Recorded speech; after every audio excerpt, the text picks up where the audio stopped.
On episode 453 of the 40 Plus Fitness podcast, we meet Dr. Lori Shemek and discuss her book, The Ketogenic Key: Unlock the Secrets to Lose Weight, Slow Aging, Stop Inflammation, and Prevent Disease. You can find the full show notes for this episode at 40plusfitnesspodcast.com/453.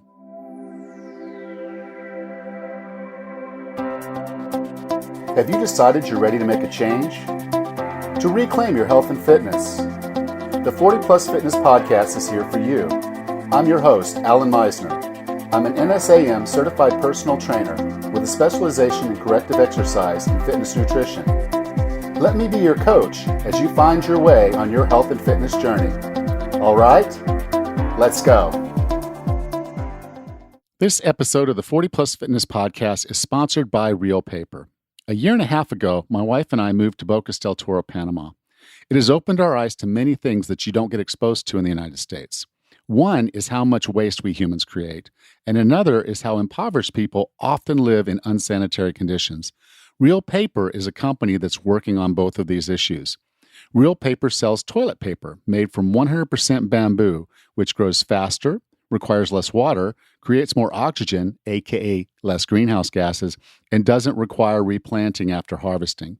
Yes, sustainable toilet paper is available for you now, conveniently shipped for free to your home. Not only is the toilet paper sustainable, all of the packaging is as well. There's no plastic. You hear that? That's the plastic from the last pack we purchased at the grocery store. Living on an island, we're in a constant battle with plastic. It's everywhere, and it takes decades to decompose. Real Paper is also working to tackle the sanitation problem by providing composting toilets to impoverished communities. That's another thing I was introduced to here in Bocas. You can take something that would otherwise be unsanitary and spread disease, but when you treat it properly, you can take it and make it something useful, fertilizer. Real Paper has partnered with a company to do just that. I often joke that my health and fitness vision is to be able to wipe my own butt at 105.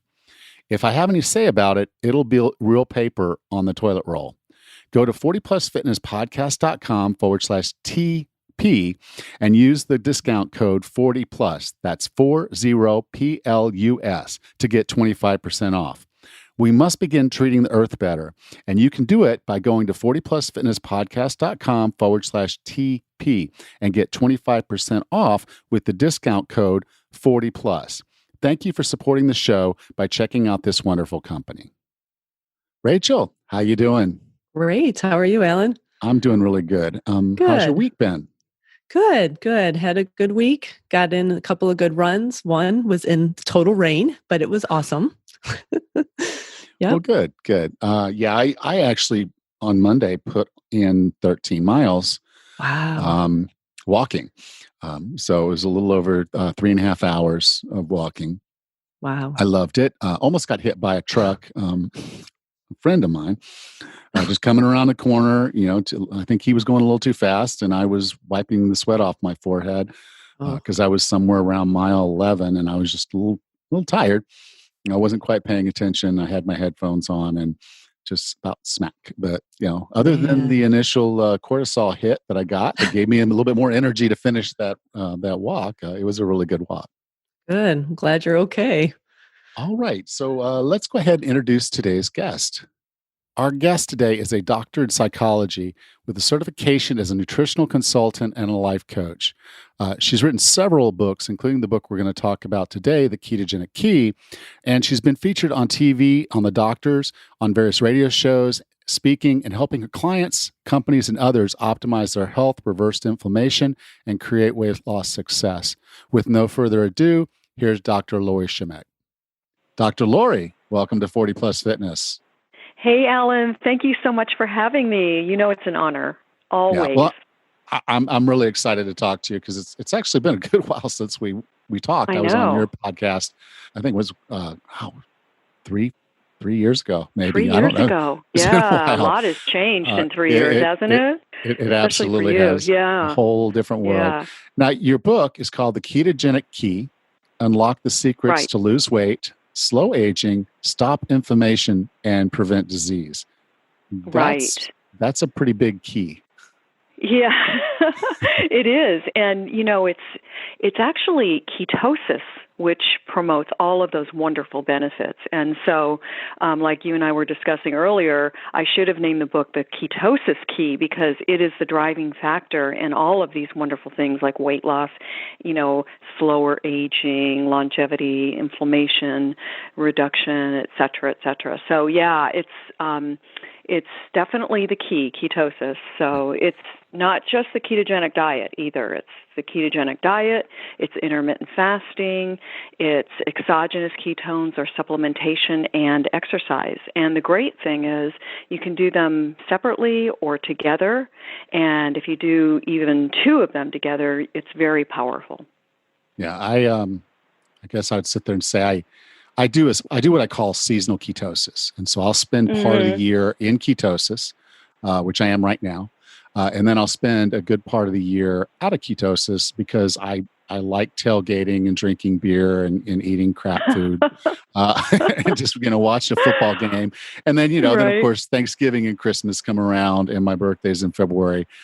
And so that's my feasting season when I just sort of just let it, just let it go. And then after my birthday in February, then I'll say, okay, now I'm going to hit my my fasting season. So my famine season, like ancestors would have had when it was colder weather and there wasn't access to any vegetation to eat. And so now they're having to eat more fatty foods to get the sustenance that they need, and they're going into ketosis. And in many cases, they're fasting because you can't keep meat without a refrigerator and other means. So they had to eat what they killed pretty quickly, but they'd wake up in the morning, some mornings, and there would not be any food there. So they'd get up and they go, do their hunts, and they find their food, and then they have maybe a pretty nice lunch, then a really good dinner. And so they're in a natural, intermittent fasting mode. And I've found every time I get into ketosis, I just naturally fall into intermittent fasting. It's just a natural thing. Right, and that's what's so beneficial about all of these is that you do enter a state of ketosis, and it's even more powerful if you do intermittent fasting. In fact, so if you can tag on intermittent fasting to any of the other options that we list in the book, then it's even more powerful. So they're all powerful in and of themselves, which is a really wonderful way to look at your health. But when you combine, like I was saying earlier, just even two of them, you're doing incredible. Stuff. I'm doing three of your four right now. I'm eating really low carb, and so that's putting me into nutritional ketosis. And I measured it the other day. I'm also doing exercise, so I do these long haul walks almost every morning that I can. I'll walk for 2-3 hours, and then that puts me a little deeper into ketosis, and I'll do that fasted. So waking up in the morning. Oh, perfect. My last dinner was at it was 7 o'clock, 6:30, 7 o'clock. We tend to eat a little early, and then so it's then I got at least 2.5 hours before I go to bed. So I go to bed then. That's even better. I wake up in the morning. I wait until probably about 8 o'clock. And so it's a little warmer than I think most people would want to walk, but I don't care. I'll honey badger that and do a good long walk. And so when I get a good the heat is a good hormetic stressor as well. Yeah. So another powerful factor. Yeah. Well, there was definitely some heat today, but so here I am. I guess I'm sitting here at 12:30 as we're recording this. And I haven't eaten a thing today. I had some coffee in the morning, but nothing in it, just black coffee, and did my long walk. And I'm going to do this and do a couple other things. And it'll probably be about 2 o'clock, and I'll go ahead and have my first meal of the day. So I'm putting all three of them together, which really works well for me. I had a kind of a setback, and I talked about this in an episode a couple of weeks ago about, I think everybody talks about the COVID-15. And I was a victim of it too. Just being locked in our house because we were not allowed to go out at all. And so being locked in the house, I just really tapped my motivation, and I was down. So I wasn't moving, I wasn't eating well, and I was taking in a little bit more alcohol than I should have. Mm-hmm.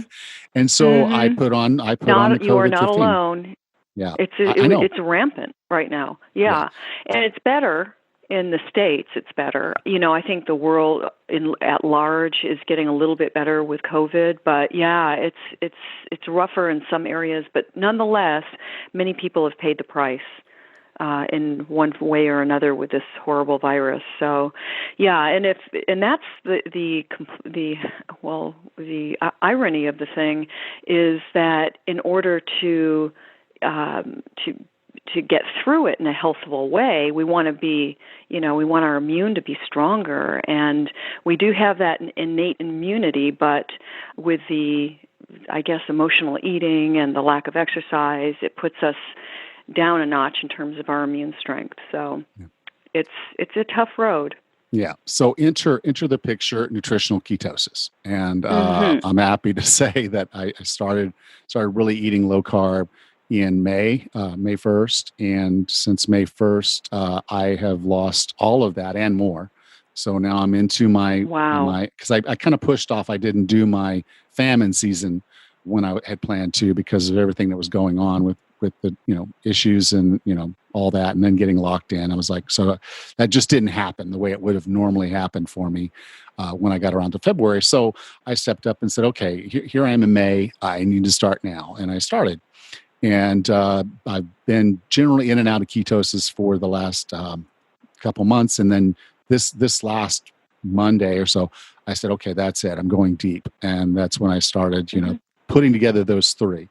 But one of the things I wanted to get into, because I know the benefit of nutritional ketosis, because I can drop 20 pounds in 3 months really easy Mm-hmm. when I'm in ketosis. So the weight loss is that's a no-brainer. That's going to happen for all of us. If we have the fat to lose, we will lose it.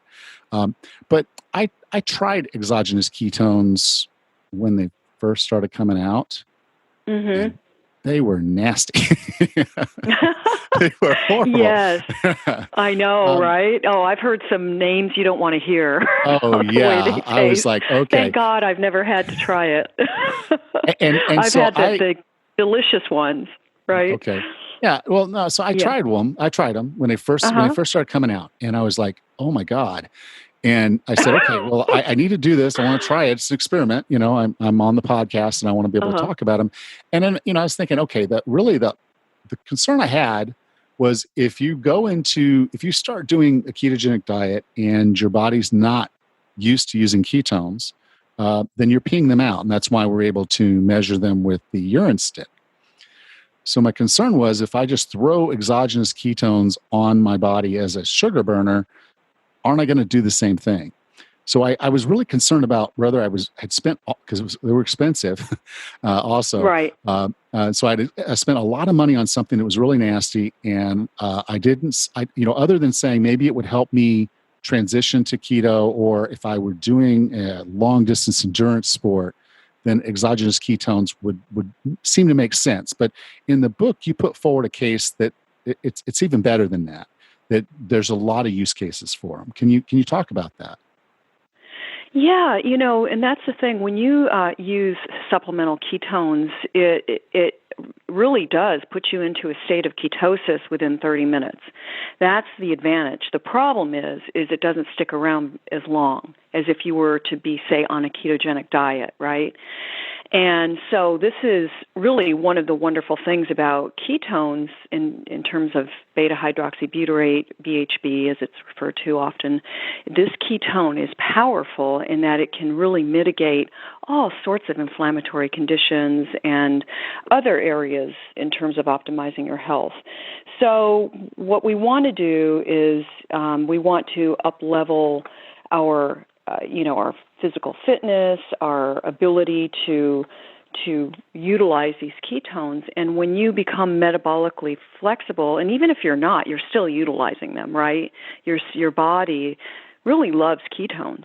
And it's just that it's just not equipped at that moment, say, when you first embark on a ketogenic diet to use them. And so, the reason that people are feeling so good and wonderful and athletes do so well on it is because you're up-leveling, you're boosting your mitochondrial health, your cellular health. There's more ATP going on. There's less glucose machinations, if you will, within the cell, which produces a whole lot of oxidation, ROS.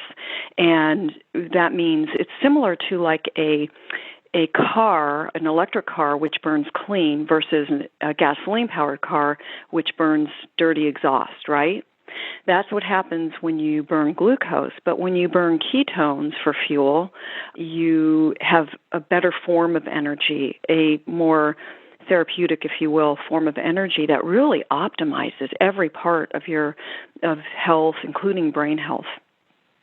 So I guess as I look at exogenous ketones, I still go back to, I think, they're good when you're first trying to get in to ketosis. They're probably a pretty good thing to help you through the keto flu a little bit, along with of course making sure you're getting your electrolytes and plenty of water, your and those types of potassium, things. right?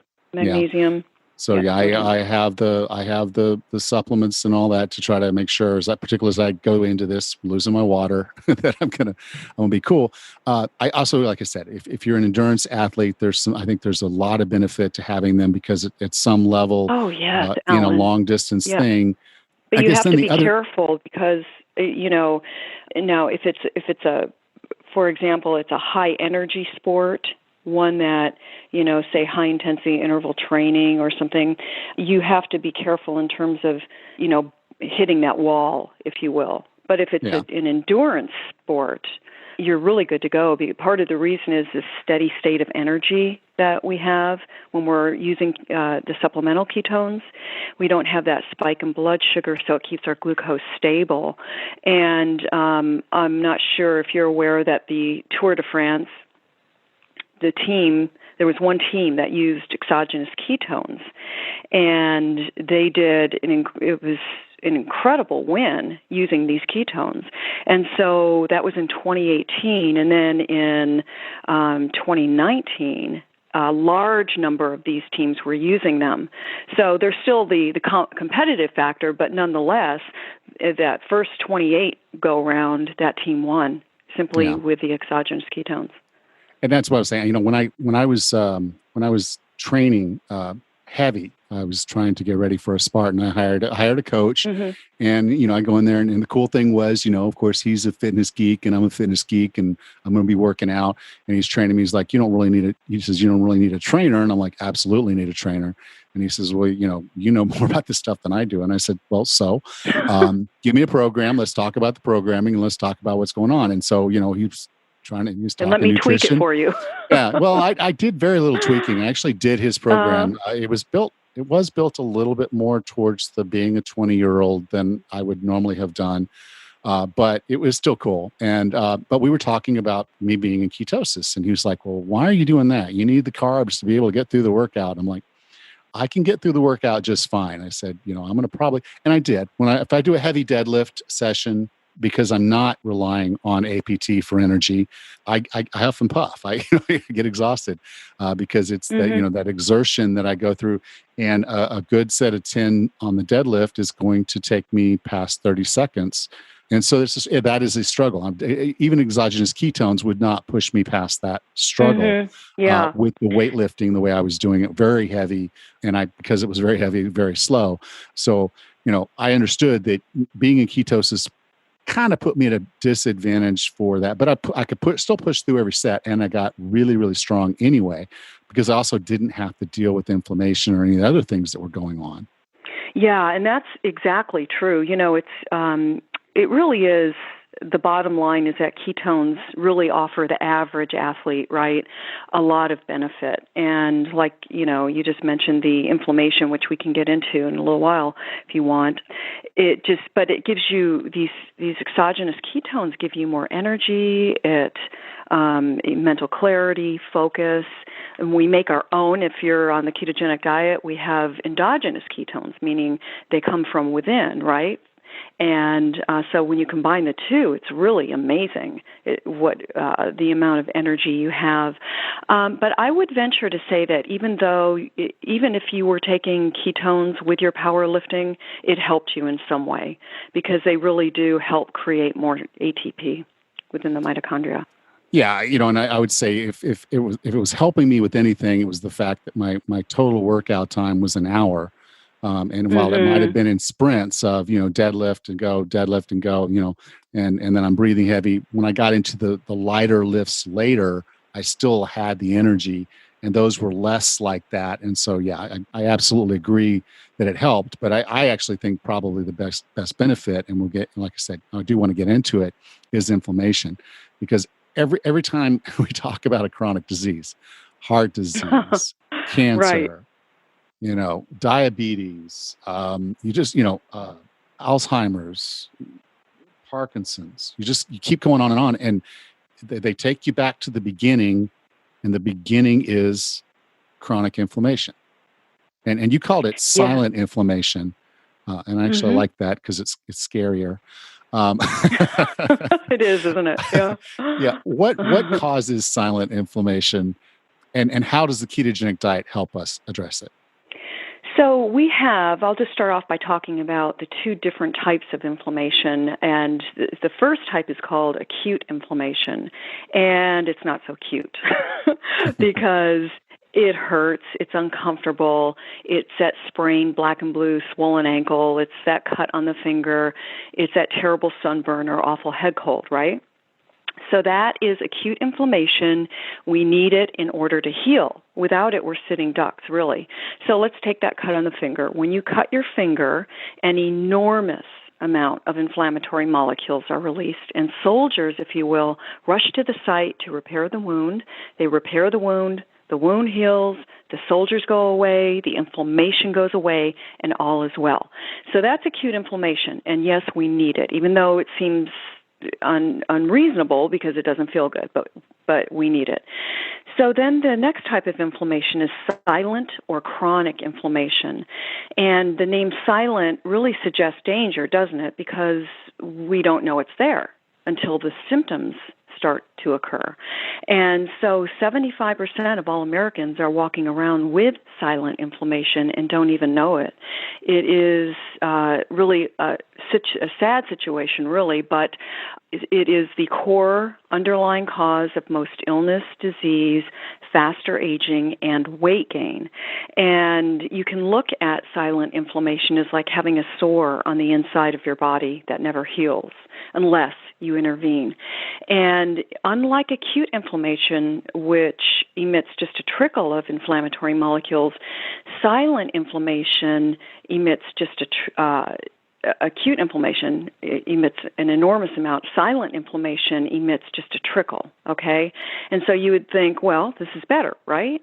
And it isn't, because it goes on 24/7 every single day, unbeknownst to you, where acute inflammation goes away. Once you're healed, it's gone. But sometimes the immune system becomes haywire. And this is what causes this overabundance, this overstimulation of the inflammatory pathways. And why it's called chronic inflammation is because it never goes away.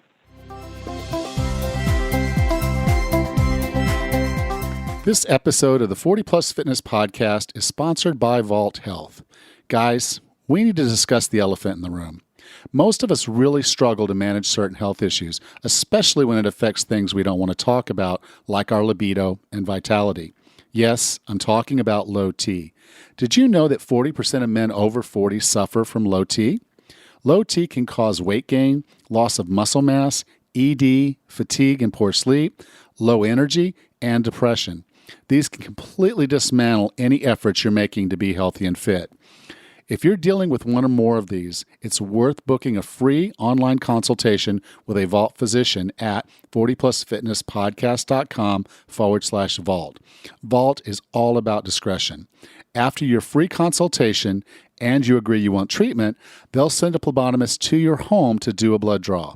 You'll get a personalized doctor-reviewed treatment plan. This can be with pills, cream, or injections. The medications are mailed to your home. There's nothing macho about neglecting your health.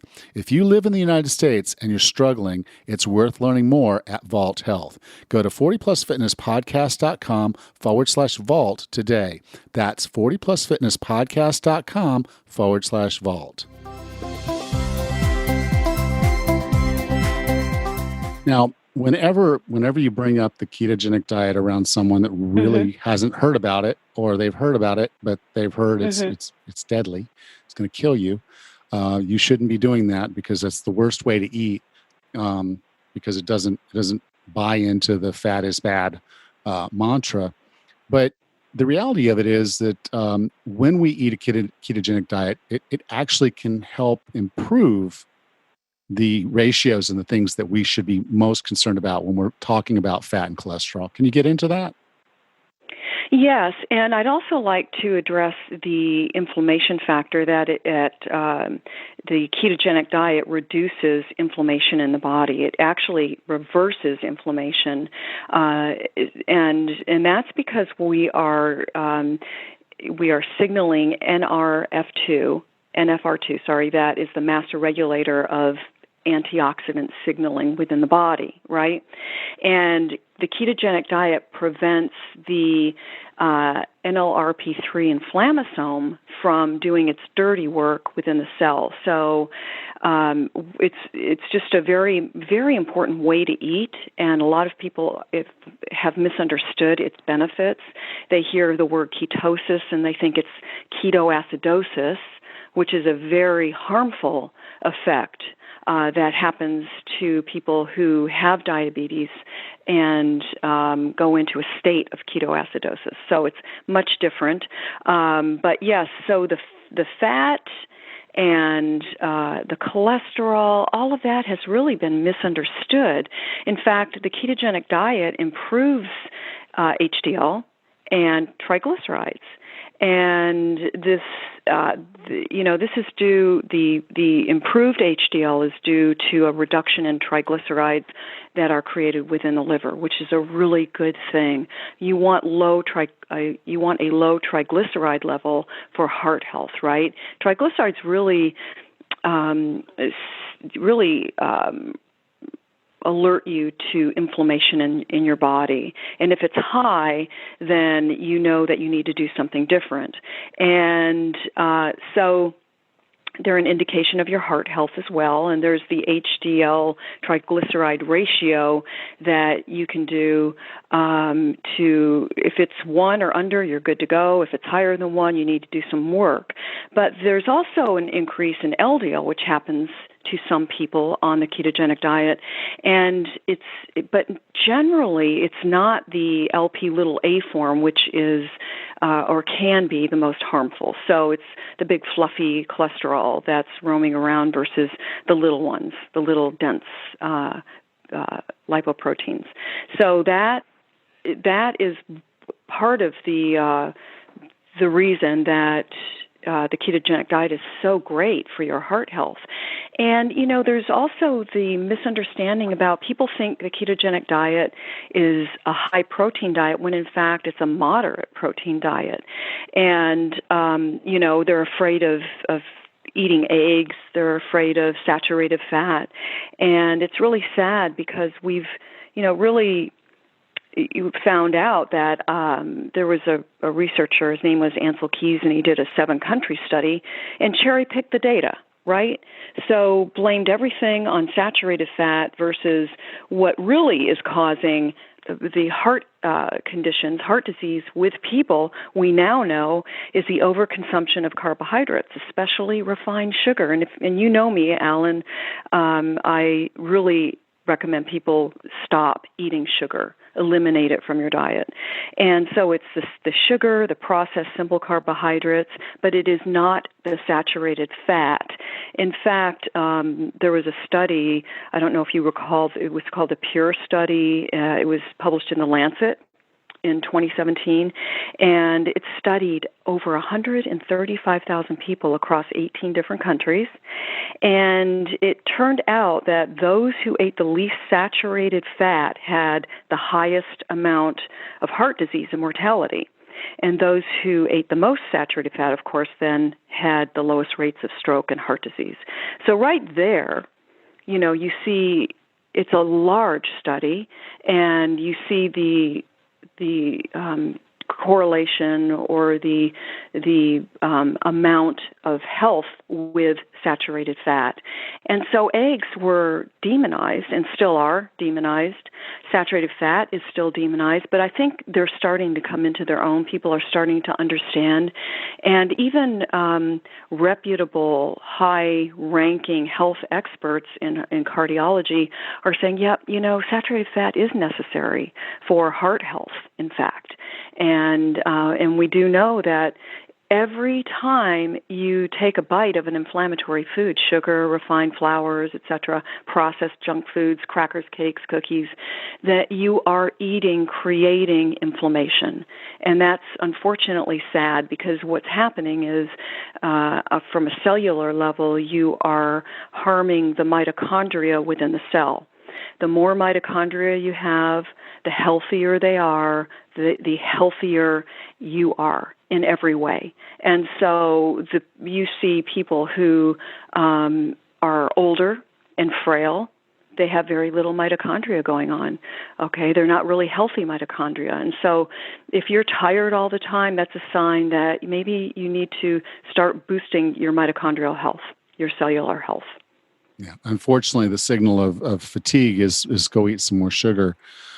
Yes, for exactly. a lot of sugar burners, Yeah. So they actually get the opposite message out of that. If I have some sugar, I'll feel better.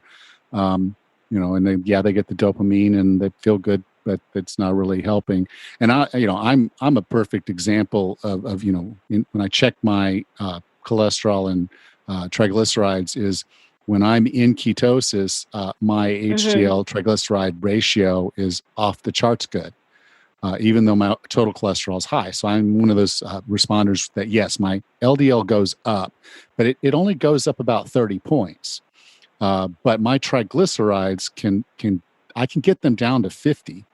But if I'm, when I'm in my little feasting mode and I'm drinking beer and eating what I want to eat, they'll easily pop up to 150, maybe even 200 if I'm not careful. And I can actually get my HDL higher than my triglycerides when I'm eating a strict ketogenic diet. So it really can help you improve your lipid profile if your doctor doesn't lose their mind about what the total number and the LDL number is, because that seems to be their focus more so than triglycerides and the HDL. Yeah, it's true. And, and a lot of people panic when, I have family members calling me up and saying, Lori, my LDL is really high. It's 250 and they want to put me on statins. And, it's really important for the patient to look at the numbers, the breakdown of the type of cholesterol. And that has been a big myth as well. So we're learning so much about heart health and what produces a healthy heart. And so if you take anything away from this show, it should be that you know that saturated fat is not going to hurt you. Now, if you're 10% of the population who has a genetic condition that doesn't clear cholesterol from the body and cannot, then that's another issue. But that's 10%. So it's really important to make sure you're not. You will know when you get your blood test if you are or not. It will be it'll be sky high. I mean, it won't be your typical high number. But again, if you take anything away from this show, make sure that you stop eating sugar, eliminate added sugars from your diet, and refine junk foods that we spoke about earlier, because that is the key to optimal health in many cases. One of the areas that, and I'm going to admit, I'm confused when it comes to ketosis, because there's two concepts. Okay, so on one hand, a lot of people are looking at ketosis as a potential protocol to help with cancer treatment. They're not saying it can cure cancer or perhaps even prevent cancer, but particularly the cancers that rely on glucose If you're keeping your overall blood sugar, in control and you're doing ketosis, that will slow the growth of the cancer. And then I go on the other side of the conversation and I say, okay, an individual that's trying to perform long distance athletic performance is still going to be burning glucose and glycogen. So like where I went on a trip, went on a run or a walk, and I'm 1,000 calories in. Now the human body can carry about 2,000 calories, but for my body to keep going, maybe even further, which people do, they go hundreds of miles. It's crazy, but they do. And but their body and they do it while they're in ketosis. So there's something happening there where our body is taking what it gets out of fat and it's turning it into blood sugar and ketones, because we still kind of need both. Your blood sugar is not going to zero. It's staying fairly stable. So we are producing some glycogen from somewhere, some glucose from somewhere, because at some point it would burn out of the muscles, and so ketones are producing the APT. But I guess I'm losing it is if our body can produce with, say, zero carb, our body could still produce and keep our blood sugar stable. So when we're breaking down the fat, we create the glycol, or it's a glycol, and we produce the ketone. So I guess I'm having a hard time balancing those two things out to say that, yes, you're going to have enough sugar in your blood and in your muscles and in your liver for the athletic performance, but then it's also going to slow the growth of cancer because you're going to have less sugar. You understand what I'm saying? I do. I understand exactly what you're saying. And so what happens a lot of times is that the body is we always have some glucose in storage in the liver. We always have it, for those emergency situations. And also, too, the body can break down muscle for glucose as needed if it wants it, right? So that's that. And then in terms of the cancer and the sugar, one theory is that cancer feeds on the sugar that you eat, and a high-fat diet like the ketogenic diet starves those tumors, okay?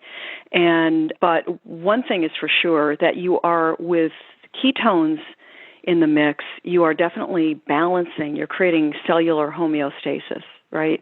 You're balancing your blood sugar, the insulin's low, and but yet you still have the ability to make glucose within the body, and it stores glycogen within the liver and can be used for any type of situation necessary. Does that help? Okay. Yeah, it does. I guess the question it sounds bad whenever you say burn muscle for energy. I'd always thought that the ketogenic diet was muscle sparing. Well, it has the ability to do it, whether you're on a ketogenic diet or not. So it's called gluconeogenesis, and the body is able to utilize glucose by breaking down muscle, if that makes sense. Yeah. Okay. So. Yeah. So if I chose to do these long distance things, I'm going to probably sacrifice some muscle along the way. Gluconeogenesis occurs when I get past that point where I've used up my liver and muscle glycogen, and my brain's going to still want a steady supply of blood sugar at some level. It's not going to let unless it go to zero. Yeah. And if you're fat adapted, you're metabolically flexible, then you can do either, okay? You can use, your body can utilize glycogen, it can utilize fat for fuel, your own fat stores for fuel, dietary fat. So that's what, we didn't mention, but that's what ketosis is your body takes dietary fat and your own fat stores, breaks them down in the liver, and it produces ketones. And one main ketone that I mentioned early on is called beta-hydroxybutyrate, BHB, that produces all the magic, if you will, of the ketogenic diet. So, yeah. Those are the ketones you're going to measure in your blood. So they're the ones we're using. The acetone we're breathing out in our breath. You can measure those out of the breath, and then, of course, and I forget the other one, but there's urine strips that pick up that third one. I'm forgetting that. I'm drawing a blank on the name of the third type of ketone, but so that's how we're measuring those, and what's in the blood is what gets used. So that's right. once The you breathe it out. BHB is the most important one. Yeah. Now, you talked about intermittent fasting, and as I said earlier, I just fall into these things. I did paleo, and because I was eating relatively low carb, I didn't realize that I fell into ketosis the first time and realized what was happening. It was wonderful because in paleo I lost 25 pounds, and then in keto I lost another 35. Wow. So it was, so boom, it's just awesome over 11 months. I knew something was going on. My breath was stinking, and I was losing a lot of weight. And I was like, this is interesting. So I found out what ketosis was. That's how I actually discovered ketosis. And then, I just naturally started getting into intermittent fasting because I'd wake up in the morning and I would forget to eat because my body was using my body fat to keep me going. Now, and you were satiated. Oh, completely. And I tell the story. I got up one morning and I went out to my property to do some work. I had some acreage in Florida, and I had some ponds on it. So I went out there to clear and do some work. And I worked out there pretty hard clearing the land work with, you know what a sling blade is, to cut down weeds and grass and stuff. I was using the sling blade and going for a few hours. Wow. And then I said, okay, I'm going to go ahead. And I did have a tractor out there to mow it down after I kind of beat it down. And so then I get on the tractor and I cut a few things down. Then I take the tractor back up on my trailer, and I said, okay, I'm going to haul this thing home to my actual house. And I said, I'm going to haul this out of here. And my truck got stuck in my front yard of my property. And I was like, this is ridiculous. I can't get out. So I had to call AAA. Well, AAA shows up, and their truck breaks while they're trying to pull me out. And so it was 4 hours later when they got the part, got everything fixed, and got me out of the mud. So this is like I'm rolling on about 6 o'clock, and I'm realizing I haven't eaten in 24 hours. And I didn't even think about it. I while he was waiting for the part for his truck, I went fishing, and I just sat there. That's a really great example. Yeah, I didn't catch anything. Because a lot of people, a lot of people are afraid not to eat. And it's really it's a headset, it's a mindset, if you will, because, we've all not eaten. Intermittent fasting is simply not eating for a period of time. However long you want that time to be is just fine. But the problem is most Americans are eating 24/7. We eat breakfast, we have snacks, sometimes all the time. We have lunch, snacks, dinner, snacks, dessert, until we go to bed. Right? That's not the way the human body was designed to evolve. The human body was designed on intermittent fasting, actually.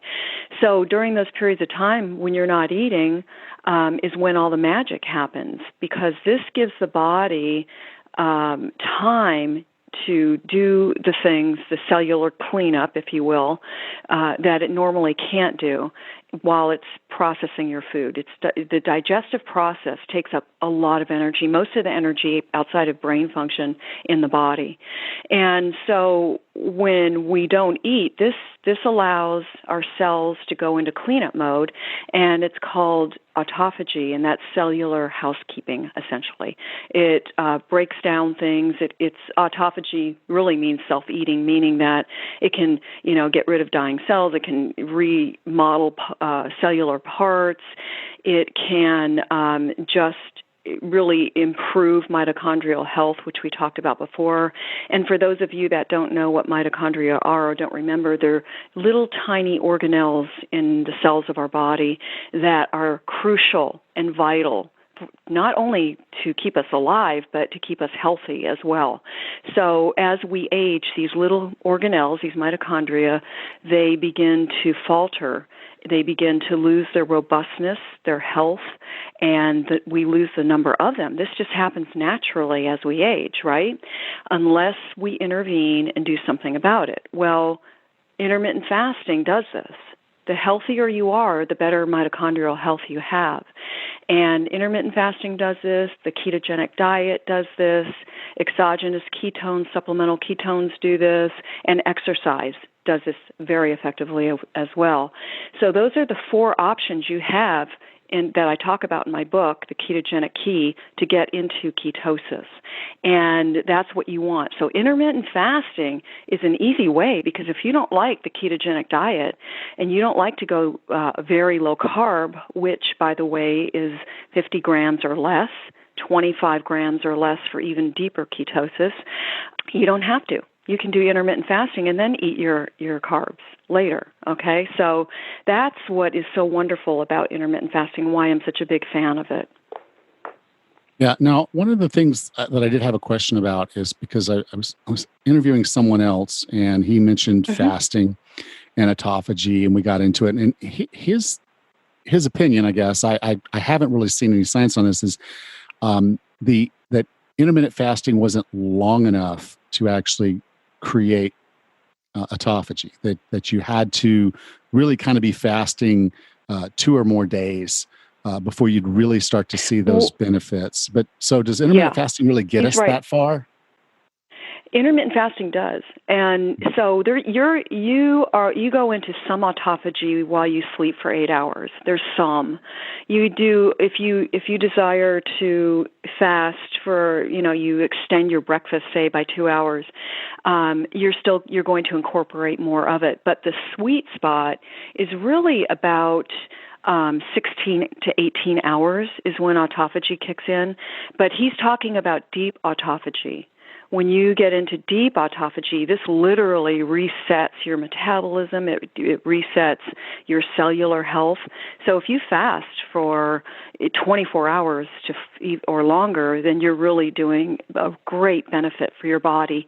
But I don't recommend doing it more, 48 hours or more very often, once a month maybe at the most, because you don't want to stress your body too much. It is a hormetic stressor, as it's referred to. And so having a daily 12-hour 16-hour fast is just fine, and then once in a while doing the longer fasting. Yeah, I'm a big fan of intermittent fasting, but I always tell people, if you're wanting to do something more extended, you need to be talking to a doctor, particularly if you're on meds. And that's with everything. Completely. If you're going to try the ketogenic diet and you're on metformin to control your blood sugar, you're on insulin, this is going to help with your metabolic syndrome and your insulin resistance. But at the same time, you have to let your doctor know this is going on because this is going to change your blood sugar, and your medications are going to have to change, and you have to be able to adjust to that. So when you're going to do something like this, the health benefits are huge. And when you're cutting inflammation down, when you're getting your blood sugar under control, a lot of my clients, I'll get them down to start lowering their sugars. Let's just cut this sugar down. Nothing crazy, just a little bit here, a little bit there, and they're watching their overall blood sugar go down. They're like, oh, I need to call my doctor and get my metformin dose changed. And sure enough, they get on. The doctor's like, what are you doing? I'm just changing what I'm eating. Keep doing it, because it's working. That's part of intermittent fasting is you're creating ketones, and it really is a superior fuel compared to glucose. And once you start using this fuel and your body becomes used to eating and using glucose and using your own fat or creating ketones, you will feel the difference big time. So many people, were relying on the toxic Western diet, which again is highly processed with refined food, which is really an inflammatory diet. The keto diet focuses on eating very few grams of carbohydrates and eating more healthy fat, right? And some protein. And intermittent fasting, which keeps insulin low and glucose low. But intermittent fasting flattens insulin and flattens glucose. And again, when there are no digestive processes essentially going on that the cells have to worry about, then the cellular inflammation begins to heal. The tissues begin to heal. There's something called cell danger response that happens to people if this inflammation becomes overwhelming to the body, and the brain senses it. The mitochondria sense it. The cells around in the body sense it. So when the brain gets the message that you've turned off this type of inflammation, this cell danger response or CDR, then things heal within the body. So it's really a wonderful tool to actually heal yourself. Dr. Lori, I define wellness as being the healthiest, fittest, and happiest you can be. What are 3 strategies or tactics to get and stay well? Just 3? Okay. So just give them something until they get the book, okay? Okay. So I think it's crucial to keep inflammation low, as we've been talking about throughout. And we do this by being very proactive and mindful of every single choice we have the opportunity to make, right? And I underscore the word opportunity. So I would say living an anti-inflammatory lifestyle, whether it's with a ketogenic diet or a Mediterranean-type diet, will boost your health span and your lifespan, which in and of itself generates a better quality of life for you. And so I think that is, when you are living without excess inflammation, we want a little bit because we want to be protected, right? We want our cells to be on guard, but we don't want it to be in excess, which, as I mentioned earlier, 75% of our population is walking around with. And so it affects your mindset, your mental well-being, your fitness, your ability to move and function freely and easily, and your health span, your immune system is all upregulated. So I think it's really important. So you want to remove excess carb intake. You want to use nutrients as well to target specific situations, such as increasing mitochondrial density, like the supplement PQQ with your doctor's approval. And you want to keep inflammation low. So exercise is another option, which is one of the most underutilized ways to increase mitochondrial health and uses as an antidepressant, even.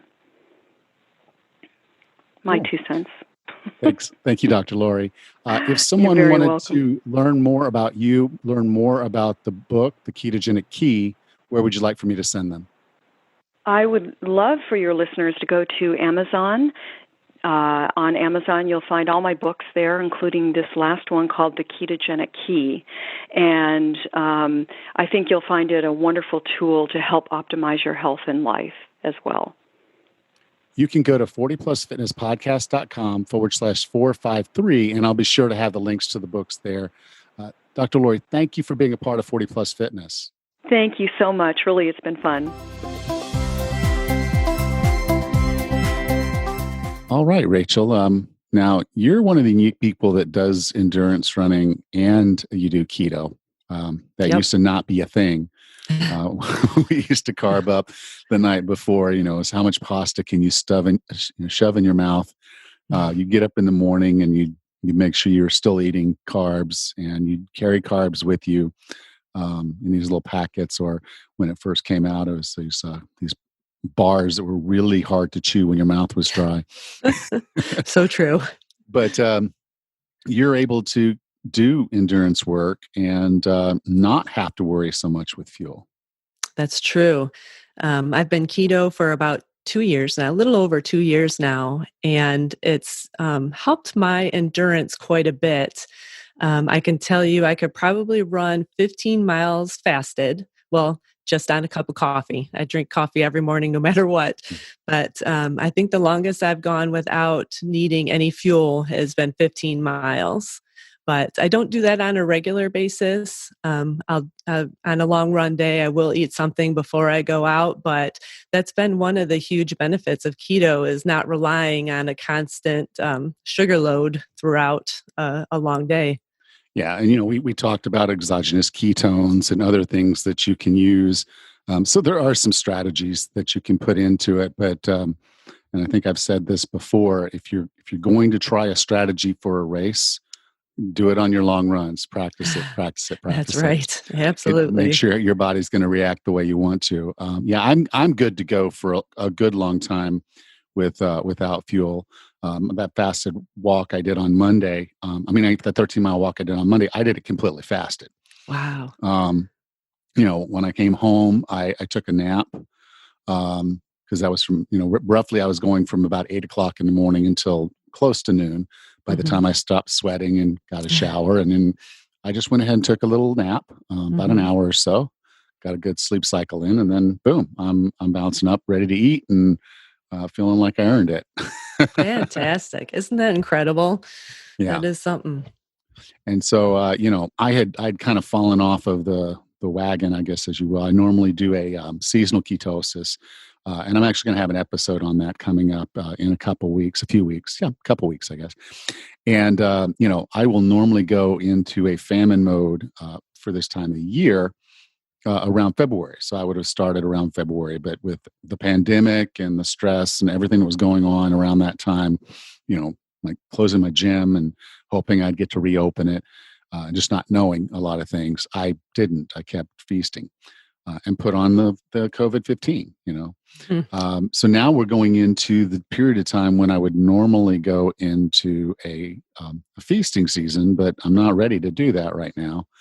I have lost all the weight and some, so I'm back down to my fighting weight, what I normally run at during my famine season. But I want to push it a little bit further, and so I'm actually not going to do what I normally do. I'm actually going to try to go through this next period and stay in ketosis, and it'll be a challenge, and probably a podcast episode about how to travel.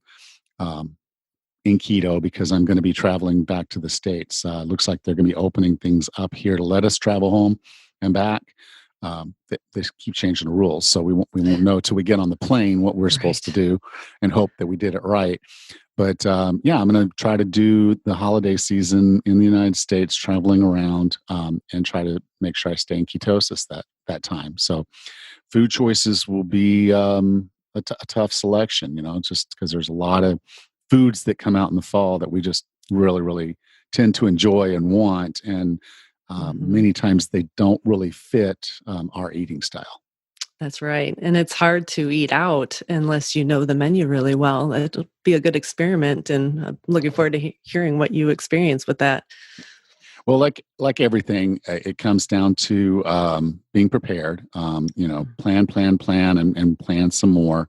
Have strategies. Like, if there's a food that you just love and it's the fall food, and you're just going to want some of it, have a strategy for it. So, Yeah. I'm going to make sure I carry some food with me. When I go into a restaurant, there'll be a certain way that I'll order, sticking to the protein and vegetables that aren't coated in sugar. That's hard. And then with my mom, it's like we do a meal. It's like I'll just go ahead and do some of the cooking. So I'll make a keto cranberry sauce because I love cranberry sauce, and I'll do the turkey, and make sure it's a little bit more fatty cut the way I cook it. So it's going to get a little bit more fat added to it, which will make it juicy and delicious. And then you were saying, we was getting into, I guess, was a pumpkin spice season. It is I'm that time. I'm not that kind of person. I'm a black coffee drinker. I just trained myself that way as when I was getting off of the diet sodas. But you found a recipe that you're pretty eager to give a shot. Yeah, I'm not a huge fan of the pumpkin spice, but I do love cinnamon and nutmeg. And this fall season, when the weather gets crisp, I actually do like to add a dash of cinnamon to my coffee. But I will be making some keto snickerdoodle muffins later on this afternoon. I found this recipe from Kirby's Cravings, and I've tried it several times, and even my non-keto family members enjoy it as well. So it's a really nice fall treat.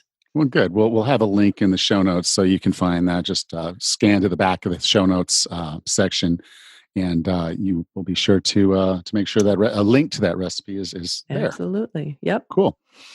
All right. So Dr. Lori is a really cool person. I've known her for a while. I was actually on her podcast years ago.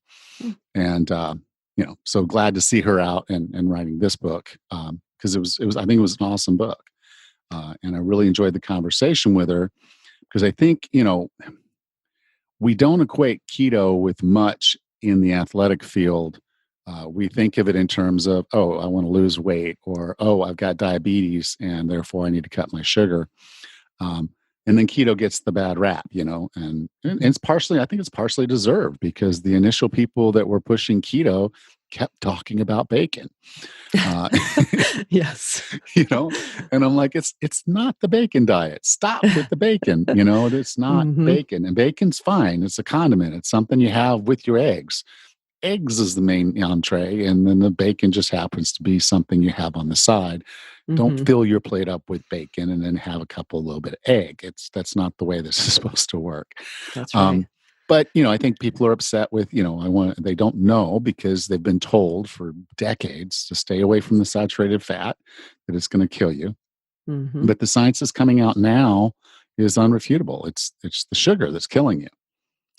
Yes, and that was part of your discussion with Lori that I really enjoyed, was that it's not the bacon and egg diet, but that's getting into ketosis involves a little bit of diet and exercise, some intermittent fasting, and the exogenous ketones. So it's not just the bacon diet, and there's a lot more to it, and it has a lot of benefits.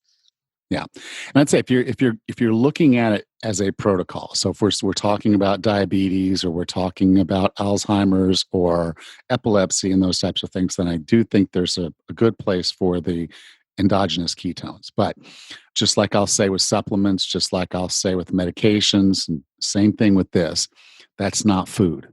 It's not what your body needs. We don't have a ketone deficiency, because our body's going to make the ketones, and eventually our body's going to learn how to use the ketones. So if you're giving it more ketones than you need, you're just going to pee them out. So yes, you can spend $30 to get the high-end ketone little drinks that you can get on Amazon. They're a little over $30 for a 2 or 3 ounce bottle. You can get the ones that the salts that aren't quite as high octane, and you can pay $7 or $8 for about a 2 or 3 ounce thing of that. And they make them delicious. So they taste great now. They were horrible in the beginning, but they taste better now. You don't have a deficiency. Now, if you're an extreme endurance athlete, so you're looking at saying, okay, I need to make sure that I have fuel for this marathon or this ultra, and you're concerned that, your body's not going to be able to burn enough body fat, because maybe you just don't feel like you have that much body fat to burn, then there's a place for them. And you can factor that in, but just recognize that you're investing in your performance, and you need to know that they're working for you. And then you're not just wasting your money. So I know there's people who are huge fans of them.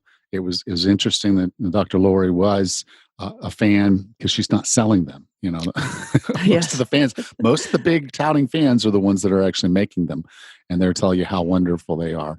But that's anything, any supplement, anything. The guy making it loves it. It's the best thing for you. But there's a time and a place. And as an endurance athlete myself, if I have a rest day, my nutritional needs are going to be far different from when I'm on my long run day. So if I'm running 20 or 30 miles, I need way more nutrition and fuel, as well as hydration, than I would maybe on a rest day, or just a day at the gym or something. So there's a time and a place for all these different things. Yeah.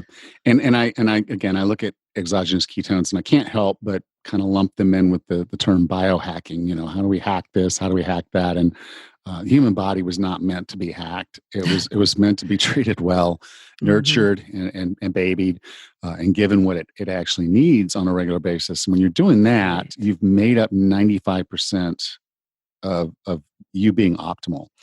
And then these other little things you can do, be it infrared, be it taking glutathione or exogenous ketones, or any of those things, they're little incremental steps past that. Now, yes, if you're trying to take a minute off your marathon time, something like that might help, but you've got to be doing that other 95% first.